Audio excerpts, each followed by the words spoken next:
Hoy quiero continuar con nuestra serie de enseñanzas acerca de identidad. La semana pasada hablamos acerca de una sana identidad y empezamos a ahondar mucho acerca de que la identidad que tenemos nosotros en Cristo es la de hijos. Somos hijos de Dios, que muchas veces no vamos a poder caminar vencedores, no vamos a poder vivir esta vida abundante con una identidad ajena a la que realmente se nos fue dada en la cruz. No vamos a poder vivir todo lo que el Señor nos prometió en la palabra si no tenemos el fundamento de una sana identidad. Hay muchas personas que lamentablemente pasan años y no entienden este mensaje. Viven una vida como creyentes nominales, vienen a la iglesia a escuchar los sermones, viven una vida cotidianamente normal, pero el Señor nos llamó a que nuestra identidad marque un precedente, pero también sea un testimonio a otras personas de enseñarles cómo vivir en este camino. Dios es un Dios de testimonio. En el Antiguo Testamento el Señor quiso que su pueblo siguiera la ley para que los otros pueblos vieran que era una nación que tenía un Dios que no solamente era para ellos una deidad más, sino que era el verdadero Dios. ¿Cuánto dicen amén? Y en el Nuevo Testamento, pues Cristo estando en nuestro corazón, el Espíritu Santo con nosotros, hemos sido llamados a testificar con nuestra propia manera de vivir y ser de testimonio a otras personas. Bueno, quiero iniciar rápidamente el mensaje titulado Una falsa identidad, compartiéndoles realmente que el precio para tener una identidad sana y una nueva identidad se pagó en la cruz. Cristo Jesús en esa cruz no solamente nos dio perdón de pecados, sino que también nos dio una nueva identidad. La Biblia dice que somos nuevas criaturas en Cristo. Y esa nueva criatura en Cristo tiene un antes y un después. Una nueva identidad que el Señor nos da, pero tenemos que entender que una cosa es recibir una nueva identidad, otra cosa es crecer o madurar en ella. ¿Me están siguiendo, verdad? La semana pasada hablamos, para los que no vinieron, que todos tenemos ese derecho, tenemos esa nueva identidad, pero tenemos que crecer en ella, tenemos que madurar en ella, tenemos que formarnos en ella. Pero muchas veces, y aquí viene el mensaje, muchas veces como creyentes estamos creciendo con una falsa identidad. Y en los próximos minutos vamos a develar un poco qué es la falsa identidad o cómo podemos creernos que somos algo que realmente no somos. Cómo podemos fundamentar nuestra vida muchas veces siendo realmente personas que realmente no somos. Y es que una falsa identidad, lo que va a suceder con nosotros es que nos va a llevar a vivir una fe falsa. Repito, una falsa identidad nos va a llevar a vivir una fe falsa.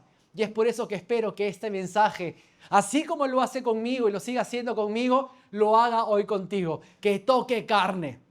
Amén. Dile que a tu costado, prepárate que el pastor agarra quinta. Vamos, prepárate que el pastor agarra quinta. Díselo.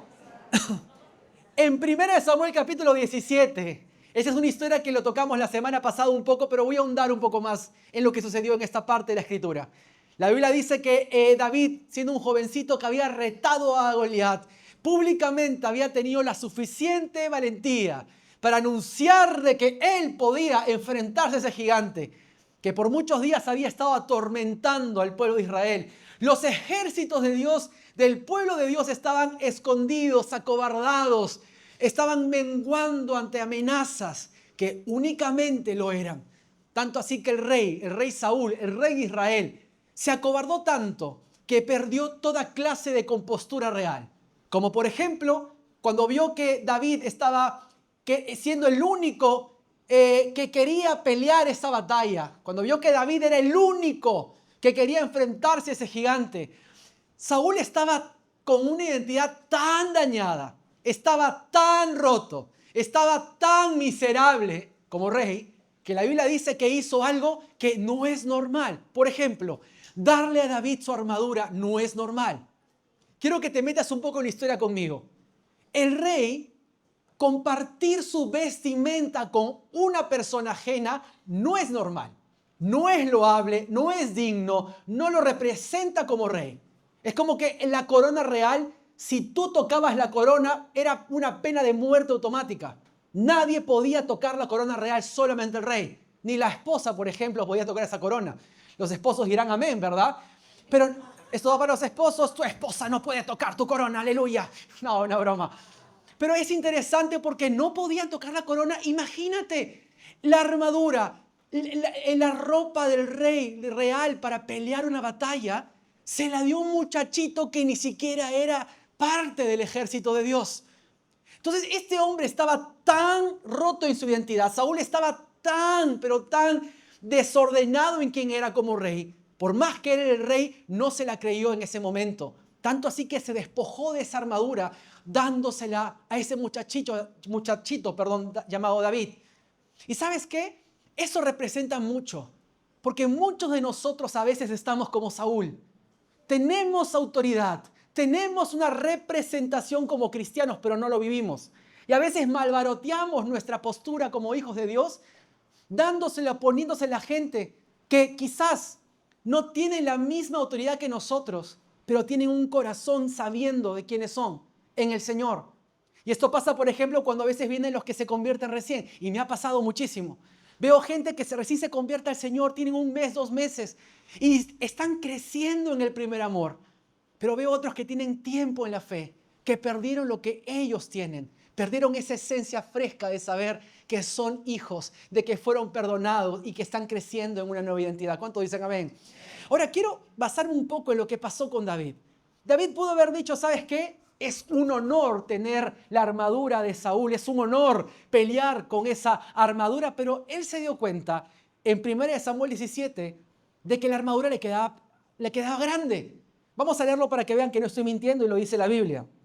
Después Saúl le dio a David su propia armadura, un casco de bronce y una cota de malla. David se la puso, se ciñó la espada y probó dar unos pasos porque nunca antes había vestido con algo semejante. No puedo andar con todo esto, le dijo Saúl. No estoy acostumbrado a usarlo. Es exactamente lo que le dijo David a Saúl. No puedo con esto. No estoy acostumbrado. Y minutos después lo que David usó fue realmente lo que él conocía. Su honda, sus piedras que luego tomó. Y con eso derrotó a ese gigante. Y quiero decirte que nuestra identidad tiene que tener un contentamiento en lo que somos. Muchas veces queremos aspirar a algo que no somos. Y Dios no puede darnos más si no somos felices con lo que Dios ya nos ha dado o ha hecho en nosotros. Hay mucha gente que no se siente bien consigo misma. Mucha gente que se mira a un espejo y no se siente suficiente. No, pero yo no soy capaz de enfrentar este tiempo. Es que no, mejor que lo haga el hermano tal que es mejor que yo. No, yo no voy a poder compartir mi fe con ese hermano porque no, pues siempre no, otro lo puede hacer mejor.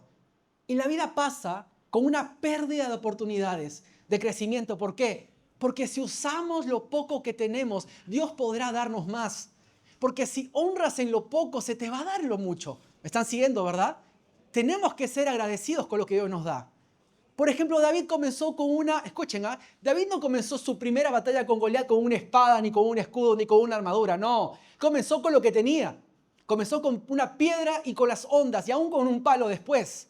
Pero ¿sabes qué? Con el tiempo comenzó a usar la espada. Con el tiempo usó la lanza, con el tiempo montó a caballo, con el tiempo dirigió un ejército, con el tiempo manejó todo un ejército, con el tiempo fue libertador y con el tiempo fue rey. Todo fue un proceso que Dios fue añadiendo, pero todo comenzó con una piedra y una honda, porque esa era su identidad. No quieras saltar las etapas que el Señor nos te da. Usa lo poco que tienes y sea agradecido con quien eres. Disfruta la vida con lo que entre comillas es poco, porque solamente la gratitud podrá llevarte a recibir más. La gratitud nos da añadidura y la añadidura siempre vendrá de Dios. ¿Cuántos dicen amén? Dile que está a tu costado, anota, díselo ahí donde estás. No te distraigas. Y es que, mis amados, tenemos que entender que cuando muchos de nosotros vivimos una identidad falsa, vivimos una fe falsa. Como por ejemplo, tratamos de crecer sobre el fundamento de alguien que no somos o de alguien que no creemos ser. Y es ahí donde nace el orgulloso en la iglesia. Es una persona que quiere trabajar las apariencias, pero una persona que tiene una identidad sana en Cristo no necesita de apariencias. Por ejemplo, una persona que vive de apariencias puede llegar a ser un religioso, un legalista en la iglesia. Y de esos hay un montón. Personas que literalmente quieren mostrar que tienen una imagen piadosa. Pueden venir a la iglesia, levantar las manos, aleluya, gloria a Dios. Pueden tener la Biblia así de 5 kilos cargando. Jorobados paran con la Biblia. Pero realmente su corazón, como dice la palabra, está lejos de Dios. ¿Por qué? porque lamentablemente no tienen una identidad sana. Una identidad sana nos va a llevar a vivir una vida agradecidos y plenos con las oportunidades que tenemos o con las que no tenemos. Una persona, por ejemplo, con una identidad sana, no le importa mucho si de repente en algún momento estará compartiendo la palabra, si tiene el sueño de ser pastor. Va a sentirse agradecido quizás limpiando los pisos de la iglesia, porque sabe que sus victorias se ganan de a pocos, porque sabe que lo que hacemos no es lo que somos. Lo que somos es que sabemos que somos hijos de Dios y que sabemos lo que Dios ve de nosotros y nuestro contentamiento está en la manera que Él nos mira. ¿Cuántos dicen amén? Gloria a Dios. Amados hermanos, ahora con esta introducción estoy entrando poco a poco a agarrar carne, pero quiero compartirte acerca de cómo Dios trabaja la identidad en su iglesia o en su pueblo. En la historia, cuando el Señor llamó a hombres, desde el momento de la creación, Dios llamó siempre a hombres que los llamó por esa identidad que ellos no conocían, pero que solamente Dios podía ver. Por ejemplo, te puedo poner el ejemplo de Abraham, te podría poner el ejemplo aún del mismo José, del mismo David, te puedo poner el ejemplo, por ejemplo, de Moisés. Hombres que tenían un armazón y que se lo creían, ellos pensaban que eran así, pero Dios vio en ellos algo y los afirmó en ese algo. Mis amados, ninguno de ellos creía que lo podía hacer. No hubo ninguno que sentía, no, pero yo soy el ungido de Dios, voy a poder hacer esto, jamás. No hubo ni siquiera uno que sentía que podía lograrlo. ¿Por qué? Porque Dios se encargó de tomar personas como usted y como yo y derramar sobre ellos el conocimiento de cómo Él los veía. Amados hermanos, Dios nos ve con ojos distintos a la manera que nosotros nos vemos. Y para hablarte de este ejemplo, voy a hablarte de uno de mis héroes de la fe, que ya no es David, sino voy a hablarte de Gedeón. Presta atención. En Jueces capítulo 6 habla la historia de la Biblia de un hombre llamado Gedeón. ¿Quién era Gedeón? Era un joven de 40 años aproximadamente. O sea, para ese entonces era joven, porque si no, ahorita estaríamos, ¿no? Todos acá vamos al sábado de grupo de jóvenes, todos acá nos ponemos en una actitud bastante juvenil, pero no. En esa época un joven podía tener 40 años y normal, así que no pongas excusa. Acá no, el pastor ha dicho que soy joven, así, no tienes unos patas de gallos así. No, hermano, escúchame, hay que aceptar nuestra edad, ¿verdad? ¿Cuántos están felices de su edad? Gloria a Dios. Una hermana me miró con una cara de no, bueno, en fin, no voy a decir nada. Pero es interesante, ¿por qué? Porque este joven no era un soldado, no era parte del ejército, era un joven que vivía asustado por mucho tiempo. Y es que en esa época, por 7 años, los madianitas, un pueblo vecino de Israel, los tenían atormentados. La Biblia dice que Israel todo el tiempo tenía que vivir escondido porque los madianitas, cuando se les daba la gana, iban y robaban todas las cosechas de los israelitas.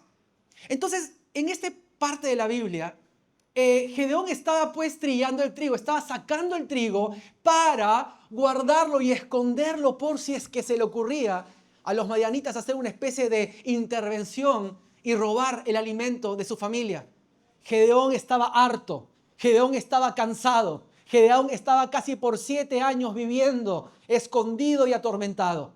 Y fue así que el pueblo también lo estaba. Así que toda la nación se reunió con los representantes del pueblo a orar a Dios y a decirle, Señor, sálvanos, haz algo, ya no podemos más. Y Dios no eligió ni a un sacerdote, no eligió ni siquiera a un soldado, no eligió a un hombre de guerra, sino que buscó entre todo el pueblo a un joven llamado Gedeón, que no tenía ni especialidad militar, que simplemente era un joven que trabajaba en el campo. Y quiero decirte algo, a él eligió el Señor para liberar a su pueblo de Madián. Vamos a ver lo que dice la Biblia en Jueces capítulo 6, versículo 12. Entonces el ángel del Señor se le apareció y le dijo, guerrero valiente, el Señor está contigo. Quiero que entiendan esto. Guerrero valiente por nada. Visualmente él no era ni guerrero y creo que ni siquiera era valiente tampoco. Él paraba asustado, trillando el trigo, paraba escondido por 7 años viviendo, entre comillas, como un cobarde, como la mayoría del pueblo. Pero el Señor le dice, guerrero valiente, el Señor está contigo. Y esta es una gran verdad. El Señor no nos ve como nosotros ni como otros. Él nos ve con sus ojos. y nos ve con sus posibilidades. Él afirma una identidad que se centra en cómo Él nos ve. Y Dios había visto en Gedeón algo que nadie jamás en su historia vio en él. Dios vio en él que era un guerrero valiente, y sí lo era. Y es por eso, iglesia del reino, que cuando tú te acercas al Señor, el Señor puede realmente sacar esa identidad que estuvo dormida, esa falsa identidad que creamos en nosotros mismos, que solamente tiene que ser descubierta, lo que está en nuestro corazón. La real identidad lo conoce el Señor. La falsa, a veces y muchas veces, la formaron en nosotros y la creímos. ¿Me están siguiendo, verdad? Y Gedeón obviamente se encuentra con el ángel del Señor y recibe el mensaje: guerrero valiente, el Señor está contigo. Ahora, quiero decirte una cosa. El Señor está contigo es una promesa. Guerrero valiente es el fundamento de la promesa. Porque muchas veces queremos que el Señor esté obrando de manera poderosa cuando nosotros no creemos la identidad que Él formó en nosotros, ni crecemos en ella. Dios no te deja amar. Dios te acompaña, está contigo porque eres su iglesia, pero no obra poderosamente porque no le estás creyendo poderosamente. Dios quiere obrar sobre una iglesia que le cree cuando le escuchamos decir lo que Él piensa de nosotros. Somos sus hijos, Él nos ama, somos real sacerdocio, somos nación santa, somos pueblo adquirido por el Señor. ¿Cuántos dicen amén? Gloria a Dios, puedes aplaudir si deseas, obviamente. Y aquí su pastor se olvidó cargar su maquinita esta, así que voy a tener que los próximos minutos predicar de acá para allá para no romper el cable. Genial. Entonces, mira lo que dice en el versículo 13. Señor, respondió Gedeón, si el Señor está con nosotros, ¿por qué nos sucede todo esto? ¿Y dónde están todos los milagros que nos contaron nuestros antepasados? ¿Acaso no dijeron el Señor nos sacó de Egipto? Pero ahora el Señor nos ha abandonado y nos entregó en manos de los madianitas. Esa era su fuerza. La fuerza que Gedeón tenía y que Dios había visto en él era el hartazgo. Él estaba harto. Tanto así que no se dio cuenta que quien le hablaba era el ángel de Jehová. Escúchame, ni siquiera se percató. Le contestó, le dijo: Señor, si el Señor está con nosotros. Obviamente Dios conoce el corazón. Pero Gedeón estaba tan harto, estaba tan cansado de vivir así, que esa fue la fuerza que el Señor vio. Los demás estaban cansados, los demás querían bendición, pero Gedeón realmente tenía una fuerza de hartazgo por años. Y quiero decirte una cosa, el Señor ve la condición de nuestro corazón mejor que nosotros mismos. La Biblia dice que Él conoce nuestro corazón. Y esto va para alguien. Quizás tú estás harto de la situación en la que estás. Quizás estás cansado, cansada de vivir de la misma manera. Escúchame, eso no es derrota. Eso quizás te va a ayudar como un combustible para que realmente rindas tu corazón al Señor y dejes que el Señor obre en tu vida. Y que el Señor realmente se meta en serio a trabajar contigo y te dé literalmente las victorias que por años has estado pidiendo. Esto va para alguien. Pero quiero decirte esto. Él siempre buscó afirmarnos en su identidad, no en la nuestra. Porque somos nosotros que muchas veces hemos creado una falsa identidad y hemos pretendido crecer en este camino de esa manera. ¿Y sabes qué? Dios quiere romper esas mentiras para que escuches lo que Él piensa de ti. Y es lo que justamente en esta serie de enseñanzas vamos a seguir tratando. ¿Alguien está conmigo? Sí, gloria a Dios. Quiero hablarte de cómo se forma una falsa identidad. Y es justamente cómo voy a ahondar en los próximos minutos.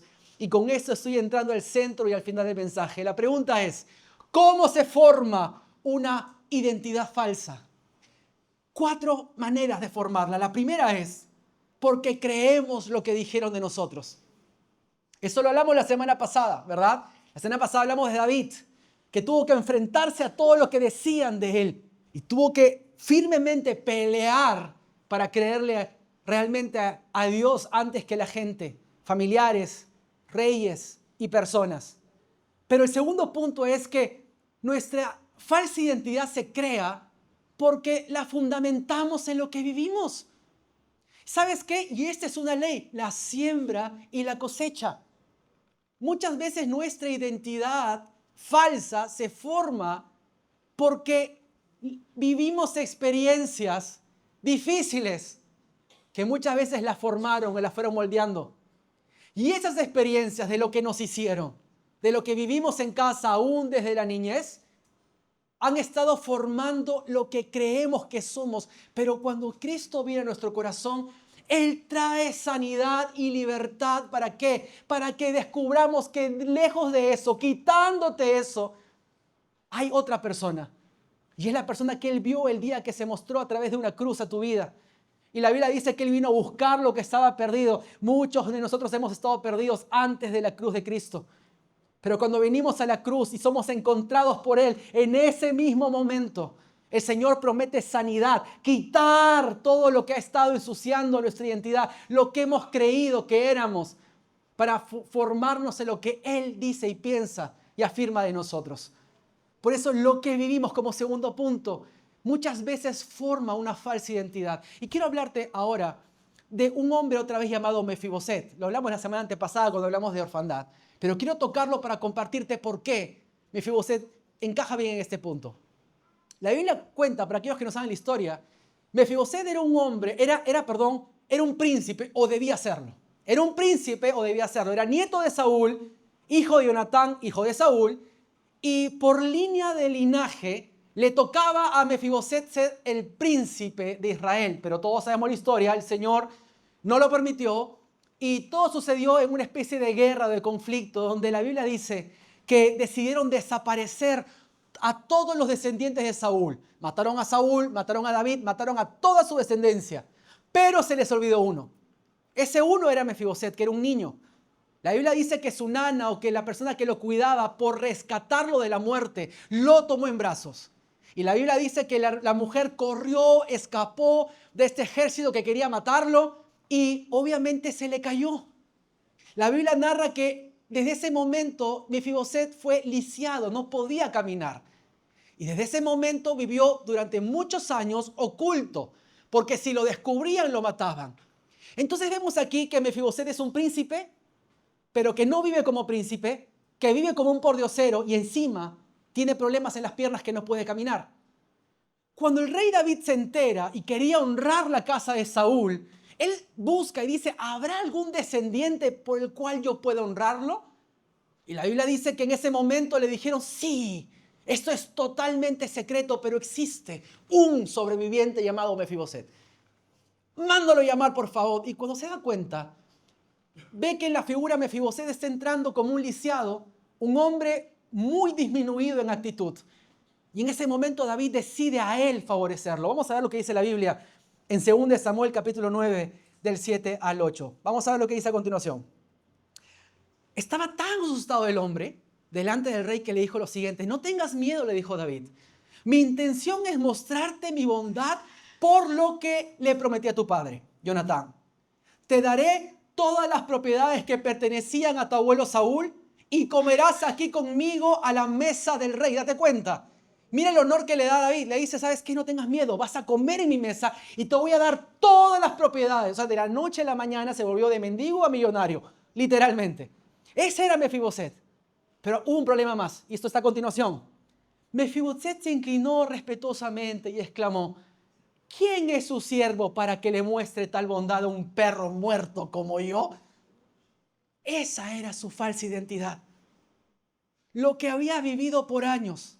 Todo el dolor de haber vivido escondido, tullido injustamente, le habían hecho creer que era un perro muerto. Y muchas veces así estamos nosotros también el día de hoy. Muchas veces creemos algo que no somos por lo que vivimos o por lo que nos hicieron. Por lo que vivimos en casa, por lo que nos dijeron, por cómo nos trataron, aún por las cosas o experiencias que muchas veces son traumas, que a veces marcan una visión equivocada de quiénes somos. David no lo vio como un pordiosero, no lo vio como un inválido, no lo vio como alguien sucio, indigno de su mesa. David lo vio con ojos correctos. Lo vio como un hombre que era un príncipe digno de sentarse en una mesa real. Déjame decirte una gran noticia, el Señor te ve igual a ti. El Señor a todos nos ve igual y la iglesia, nosotros como iglesia, tenemos que aprender a madurar en esa visión. Cuando alguien viene por esa puerta, la primera impresión puede ser la impresión que ellos quieren dar. Pero tenemos que aprender a ver a la gente con ojos correctos, con ojos de fe. Yo llegué a la iglesia a los 18 años, por ejemplo. Un joven lleno de mundo, de muchas experiencias, de muchas heridas por todos lados. Con una actitud recontra pedante, orgulloso, creído. Era un joven que literalmente no era una buena influencia en ese entonces para muchos jóvenes de mi edad. Pero ¿sabes qué? Si la iglesia me hubiera visto así, me hubiera cerrado la puerta, obviamente. Pero fue la iglesia la que me abrió la puerta. Y fueron las personas que vieron algo que yo no veía, que solamente el Señor veía. La gente vio lo que Cristo podía hacer como un joven como yo. Y mírame hoy, humildemente el Señor me está usando humildemente para servirles en esta iglesia. Tenemos que aprender a ver con ojos de fe a la gente, porque es así como el Señor los ve. Amada iglesia, las experiencias marcan nuestra identidad. Lo que nos hicieron daña. Tenemos que aprender a mirarnos como Jesús nos ve. Pero voy a darte la solución a este punto. ¿Quieren escucharla? Ya sabemos el problema, pero la solución a este punto es el siguiente. El arma para sanar lo que vivimos está basada en tres etapas. La primera es reconocer que nos dolió. Tienes que aprender a reconocer que lo que te afecta realmente te dolió. ¿Por qué? Porque una falsa identidad es una negación de lo que nos pasó antes. Mucha gente que dice, sí, yo tengo tanto tiempo en la fe que esa cosa a mí no me afecta, pues hermano, no. Sí, pobrecito, sí, el caso es del hermano, pero conmigo no, yo estoy superado. Escúchame, tienes que reconocer que te afectó, porque eso demanda y demuestra humildad. Dios no puede trabajar con el orgulloso ni con el soberbio, lo dice la Biblia, lo rechaza. ¿Me están siguiendo, verdad? Pero Dios ama el corazón humilde. Y no hay mayor humildad que decirle, sí, la verdad que sí, esto me dolió, este recuerdo me dolió, esto me causa tormento el día de hoy. Y cosa automática es aceptar lo que Jesús puede hacer en nuestra vida. Porque eso sí, una vez que reconocemos, el Señor no te quiere dejar como estás. No te quiere decir, ok, reconociste, ya no eres orgulloso, ¿viste? Ok, anda para tu casa. No, el Señor recién te invita a una mesa de sanidad, donde Él va a trabajar en tu corazón y va a darte uno nuevo. La Biblia dice que Él va a cambiar el corazón de piedra por uno de carne. ¿Cuántos dicen amén? Entonces tenemos que aprender a ser libres. Porque una vez que el Señor trabaja, nos toca la tercera y última decisión, que es el perdón. Y eso es difícil. ¿Por qué? Porque Dios no nos va a llevar a perdonarnos. No nos va a llevar a un perdón directamente de Él. Él nos va a llevar a perdonar. Yo recuerdo cuando era chiquillo, bueno, unos par de años atrás nomás, pero tenía la edad de mi hijo Juan Sebastián, tenía 8 años. Nunca me voy a olvidar la lección que me dio uno de mis abuelos. Yo pues estaba parado en el parque jugando casi siempre. Yo era un chico en el buen sentido de la calle, que en la mañana en vacaciones era fútbol, llegamos a almorzar, salíamos a jugar otra cosa y en la noche escondidas a oscuras. Y bueno, era toda una especie, ¿no?, de época de verano y me encantaba. Una niñez bastante interesante. Pero yo recuerdo que una de esas mi abuelo me dijo, ¿sabes qué? Tienes que aprender a defenderte. Tienes que cualquier cosa te molesta, te defiendes. Y yo le creí, pero lo hice mal. ¿Por qué? Porque no me defendí, le pegué a un chiquito menor que yo, un par de años menor. Así que yo estaba jugando y como decía, sí, pero y le empecé a pegar. La cosa que me avergüenza, pero le rompí el labio, ¿ya? Le marqué el labio y yo me asusté, pero al final pero yo voy a estar tranquilo. Fui a mi casa. Y obviamente el papá del niño vino a tocar la puerta. Y dijo, sí, está el niño Sebastián, quiero hablar con él, mira lo que le ha hecho. Y yo me escondí cobardemente debajo de la cama. Creo que mi abuela fue la que habló y se solucionó la cosa, que ya se fue. La cosa es que mi abuelo vino y antes que le cuenten el chisme yo le conté, abuelo, aprendí a defenderme, me defendí, le pegó a un niño. Y mi abuelo, bien hecho, ¿no? Hasta que mi abuela dijo, no, pero es un niño menor, le ha roto el labio. Entonces dije, mi abuelo, ups. Mi abuelo me tomó y me dijo, bueno, ponte zapatillas, cámbiate, vas a acompañarme. Yo, dime dónde vive el niño. Mi abuelo me llevó caminando hasta la casa del niño. Me hizo tocar la puerta. Y yo pensé que mi abuelo iba a hablar por mí. Pero mi abuelo cuando abrió la puerta le dijo, ¿está el niño? ¿Pueden ir el papá y la mamá, por favor? Bajó la papá y la mamá, estaba el niño ahí presente con su labio hinchado, yo estaba avergonzado. Y yo estaba parado, nerviosísimo, quería llorar, quería correr. Y encima la abuela también estaba chinchosa porque la abuela gritaba, ¡ese niño es un malcriado! ¿Verdad? Tiene que educar a ese niño. Los papás estaban tranquilos. Pues la abuela metiche de atrás estaba gritando cualquier cosa, ese niño es un malcriado, es igual que su padre. Literal. Chinchosa la abuela. Ahora, aquí quiero llegar con la historia para no irnos. Lo que hizo ese momento me enseñó una gran lección. El perdón es personal. Porque mi abuelo cuando vio el niño, vio a los padres y la abuela que gritaba como perrito, lo que hizo en ese momento me dijo, ok, anda, díselo ahora. ¿Qué? ¿Sabes lo que tienes que decir? Sí, bueno, perdóname, no debí pegarte. Le pedí perdón. Mi abuelo terminó, dijo, bueno, ya pidió perdón, disculpe del caso y nos fuimos tranquilos. Desde ese momento me di cuenta que Dios actúa de manera similar con nosotros. Nosotros tenemos que perdonar. Dios no va a perdonar por nosotros. Dios nos dio su perdón para que nosotros tomemos esa decisión de perdonar al prójimo. Amar a nuestros enemigos. Y es lo mismo que sucede en este punto. La manera de ser libres de la falsa identidad por lo que vivimos o por lo que nos hicieron es primero aceptar que nos dolió, aceptar la obra de Cristo en nosotros y tercero, decidir perdonar. Y tenemos que perdonar. Si no perdonamos, no hay manera de ser libres, amada iglesia del reino. Tienes que ser libre perdonando. El arma para sanar lo que vivimos es aprender a perdonar. Y quizás vas a tener que tocar la puerta de un familiar y hablar con esa persona acerca de la herida que ocasiona en ti. ¿Y sabes qué? Te va a liberar. Pero no hay otra manera de sanar este punto si no perdona. ¿Me están siguiendo? Digan amén. ¿Por qué? Porque a veces nosotros creemos que somos como por lo que vivimos. Somos como un Mefiboset creyendo que somos mendigos cuando realmente somos real sacerdocio, nación santa, pueblo adquirido por Dios y estamos dignos de sentarnos en esa mesa, la mesa del rey. ¿Cuántos dicen amén? Tercer y penúltimo punto, el cuarto estamos terminando, así que presta atención. Otra cosa que hace que nosotros creamos una identidad falsa es por lo que nosotros hicimos, por nuestros errores. Y eso existe el día de hoy aún en la iglesia. Muchos venimos a Cristo por yayas y yo me arrepiento de muchas cosas que hice en mi pasado. Créeme, a veces me cuesta caminar por la calle y encontrarme a tal por cual y yo, Señor, no, me da vergüenza, pero al final digo, Señor, pero tú cambiaste mi lamento en danza. Porque sé que yo hice daño cuando era joven, yo soy consciente de mis errores. Yo le rompí el corazón a mi madre, por ejemplo. Eso es otro chisme que te lo contaré en otro momento. Pero yo, por ejemplo, también herí a muchas personas, hice daño también a esta fe. ¿Y sabes qué? El Señor me perdonó. Pero yo no soy un estafador, yo no soy un mal hijo. ¿Por qué? Porque lo que hice antes y aún siendo creyente no define quién soy delante de Dios. Y de esto quien nos enseña una cátedra es el apóstol Pablo.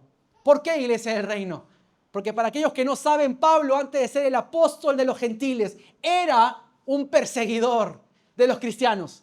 Era Saulo de Tarso, discípulo de Gamaliel, un hombre docto en la ley y muy celoso de ella. ¿Qué es lo que hacía? Persiguió, empezó el movimiento de persecución de los creyentes. Él estuvo presente cuando mataron a Esteban, un hombre lleno del Espíritu Santo. Fue Saulo, antes de ser Pablo, que él hacía todo el movimiento, tanto así que viajaba para perseguir cristianos. Ni siquiera los perseguía en el lugar donde estaba el templo. Tenía una obsesión tan grande por perseguir cristianos que los empezó a perseguir a donde iban. O sea, ya saliendo de su frontera, voy a perseguir cristianos. Y lo hacía. Prestaba atención. Saulo de Tarso termina por tener un encuentro con Jesús. Y desde ese momento el Señor le da una nueva identidad. La historia voy a resumirla demasiado. Pero Saulo terminó siendo Pablo, el Señor cambió su corazón, reconoce a Jesús como su Salvador y en ese tiempito él empezó a hacer algo que la gente no le creía. Así que vamos rápidamente a la Biblia, en Hechos capítulo 9 del 21 al 22. ¿Cuántos tienen una sana identidad? Levanten la mano. Ok, no pregunto lo otro porque eso viene después, ok. Gloria a Dios. Todos los que le oían quedaban asombrados. Comienza a leer. ¿No es este el mismo hombre que causó tantos estragos entre los seguidores de Jesús en Jerusalén? Se preguntaban, ¿y no llegó aquí para arrestarlos y llevarlos encadenados ante los sacerdotes principales? Estaban sorprendidos. La predicación, escuchen esto, de Saulo se hacía cada vez más poderosa y los judíos de Damasco no podían refutar las pruebas de que Jesús de verdad era el Mesías. Quiero que te des cuenta de una gran verdad. Este hombre pudo haber vivido con la culpa toda su vida de que el día de hoy está predicando cristianos, pero en un momento los persiguió y los asesinó. Date cuenta. Pero él es un claro ejemplo de que los errores que él cometía, lo que él hacía, no definió quién era en Cristo. Él era el apóstol de los gentiles. Pero lo que él hace es una respuesta a cómo ser libres de la falsa identidad formada por lo que hemos hecho en el pasado. Porque eso sí, a veces venimos a la iglesia con culpa, con condenación. Venimos con culpa, por ejemplo. ¿Qué es la culpa? Nos clavamos la espada, nos golpeamos el pecho. Pero también venimos con remordimiento. ¿Qué es remordimiento? es agarrar la espada y hacerla así. Es golpearnos el pecho, pero meternos por todos lados golpes. Ese es remordimiento. El remordimiento es herirnos, profundizar más. Sacar un dolor, la raíz cuadrada, perdón, del dolor. Pero lo que hizo Pablo, y haciendo Pablo, usó su nueva identidad. Y esto va para alguien. Tú pudiste tener malas obras antes de Cristo, aún siendo creyente. ¿Hiciste cosas malas? Bueno, el Señor te perdona y te da una nueva identidad o la restaura. Pero si no haces obras nuevas de identidad nueva, quizás vas a volver a obrar de la manera que actuabas antes. ¿Por qué? Porque la manera en la cual testificamos la restauración, que no somos las mismas personas, es cuando obramos en esa nueva identidad. No solamente cuando decimos, el Señor me perdonó, soy perdonado, así que ya no soy lo que soy. El Señor dice que soy, así que eso soy. Aleluya de Jesús, amén. Escúchame, ¿cuáles son los frutos de arrepentimiento? ¿Dónde están las obras de la fe? La Biblia dice que la fe sin obras es muerta, iglesia del reino.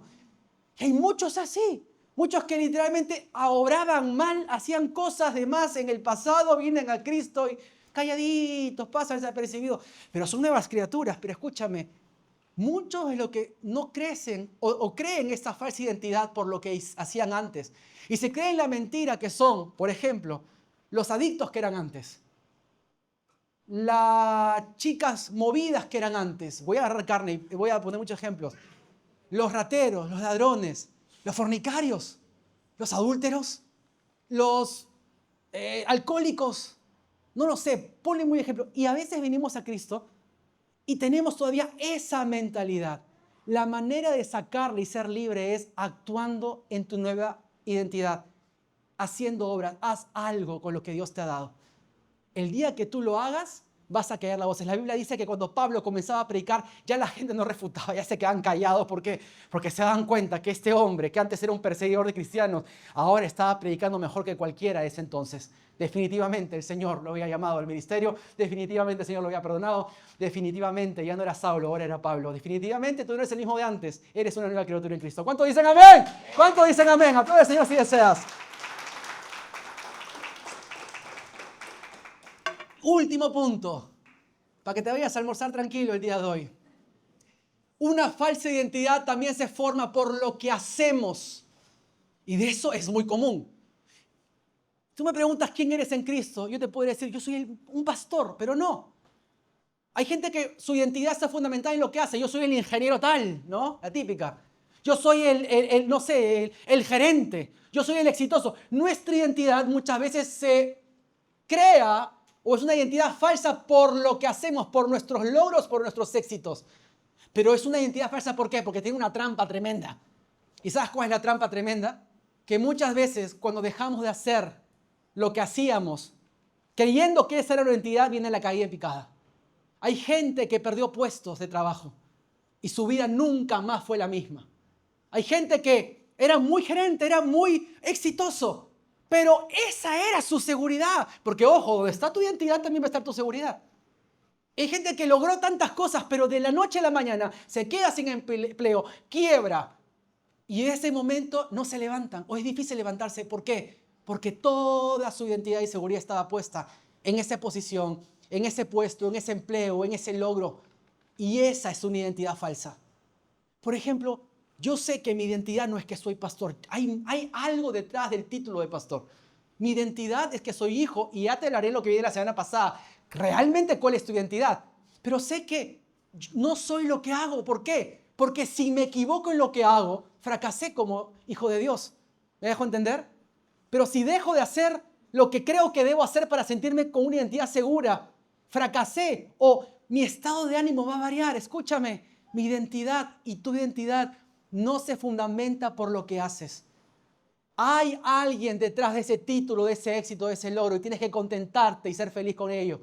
¿Cuántos dicen amén? Está demostrado, y eso ya te doy el estudio que leí, que dice que las personas que se levantan después de una quiebra, de una caída, de un puesto, etcétera, son las que no pusieron su seguridad, en este caso su identidad, en lo que hacían.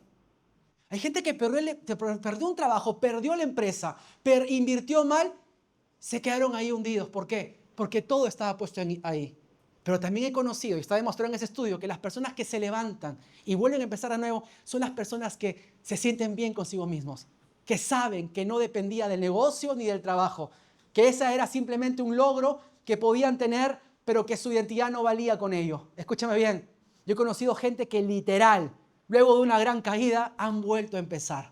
Se remangaron las mangas y dijeron, bueno, haremos lo que sea, chambearemos. He conocido gerentes, he conocido personas con autoridades grandes que tuvieron que volver a pensar desde cero y se pusieron serias y serios, se remangaron las mangas y hay que hacer lo que hay que hacer, pero hay que hacerlo en el nombre de Jesús. Y se ponen fuertes, ¿por qué? Porque su seguridad e identidad no está con lo que hacían, no está con sus logros ni en la posición que tienen, está en el Señor.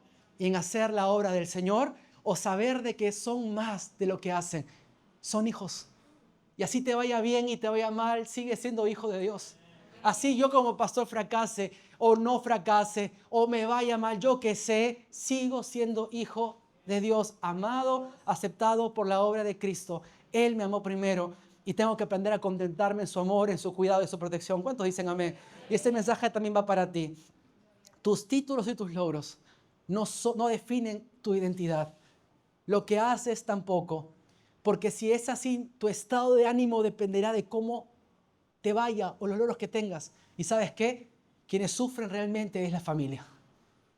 He conocido mujeres que se han llenado de amargura porque no les fue bien en la vida, porque no tuvieron éxito en lo que querían.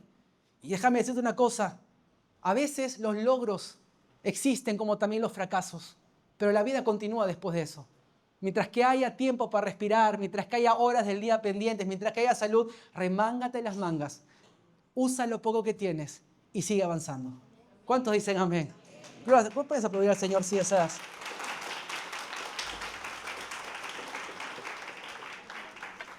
Y para terminar, si quieres ser libre de esas falsas identidades, vamos a estar hablando de esto en las semanas. Pero quiero decirte una cosa. Nadie más que el Señor, y repito, vuelvo al inicio, define quién tú eres, pero para eso tienes que despojarte de esa identidad falsa en el nombre de Jesús. La semana que viene hablaremos muchísimo más, pero desde ahora quiero decirte, hoy día vamos a tomar la decisión como iglesia, como un solo cuerpo. Aquellos que nos siguen en nuestra transmisión en vivo, nos seguirán después, vamos a tomar la decisión de desechar la falsa identidad. Por eso en Efesios capítulo 4, versículo 22, el mismo Pablo diría lo siguiente: desháganse de su vieja naturaleza, pecaminosa y de esa antigua manera de vivir, que está corrompida por la sensualidad y el engaño. Hermano, hermana, escúchame bien. Deshazte de esa naturaleza, de esa identidad que ya no te corresponde.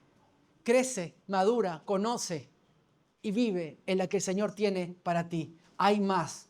Después de este tiempo, hay más para tu vida. En este momento vamos a orar. Padre, en el nombre de Jesús.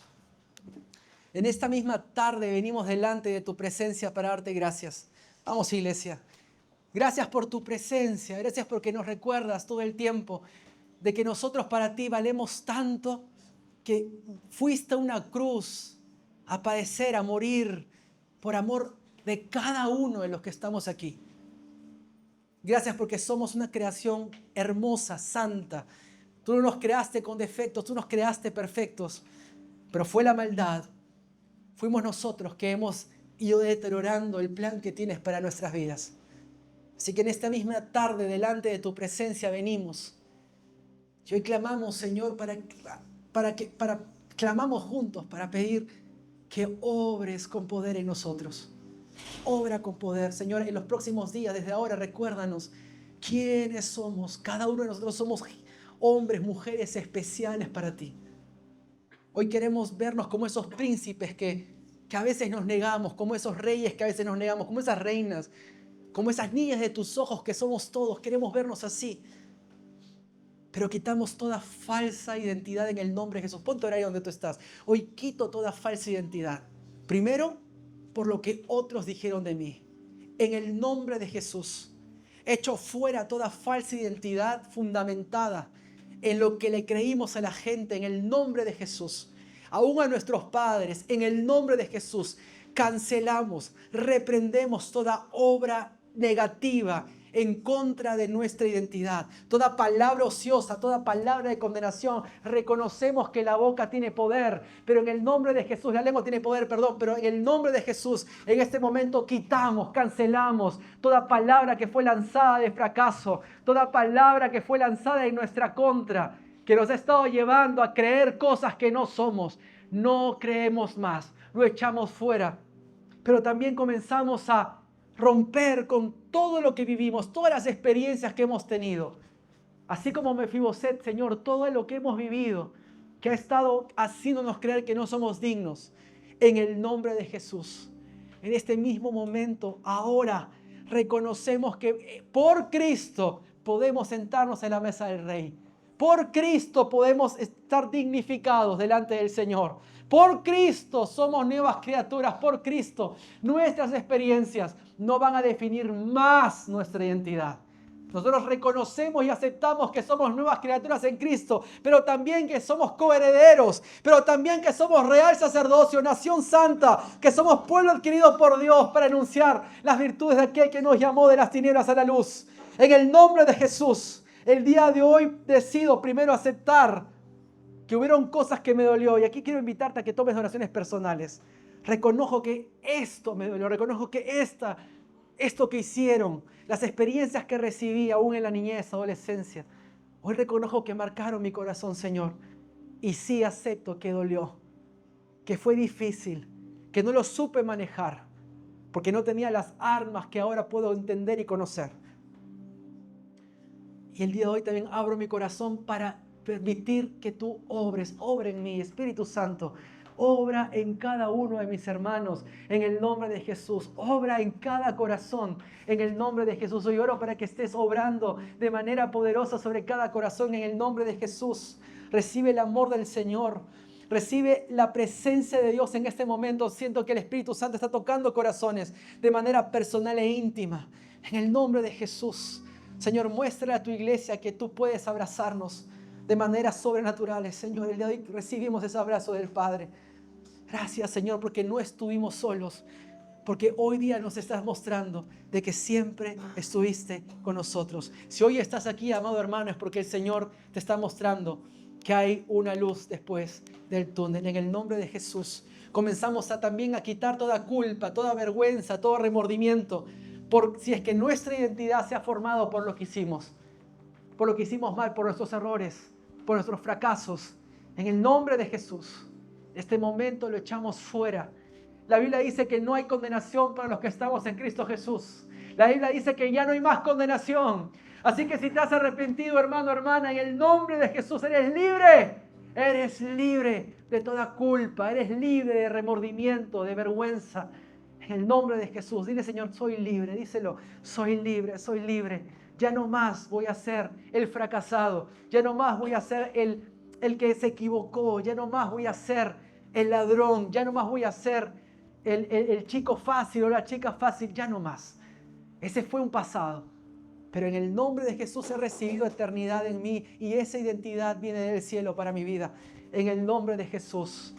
Y para terminar, si hemos formado una identidad falsa por lo que hacemos, por nuestros logros y éxitos o por nuestros fracasos, en el nombre de Jesús hoy la rendimos delante de tu presencia. Díselo, rindo mi seguridad laboral, mi seguridad de éxitos, mi seguridad, mis logros, hoy lo rindo delante de tu presencia. Escúchame, esposos, padres, madres, tu identidad no es ser mamá ni ser papá, tu identidad no es tampoco ser esposo, esposa, no, hay más detrás de eso. Porque nuestros hijos en un momento van a volar y siempre seremos padres, siempre seremos madres, pero hay una mujer, hay un hombre detrás que al final muchas veces se expresa cuando dejamos de ejercer esa paternidad constante, esa maternidad constante. Y muchas veces no nos sentimos llenos, pero quiero decirte una cosa, conténtate con lo que eres en el Señor y para ello tienes que descubrirlo.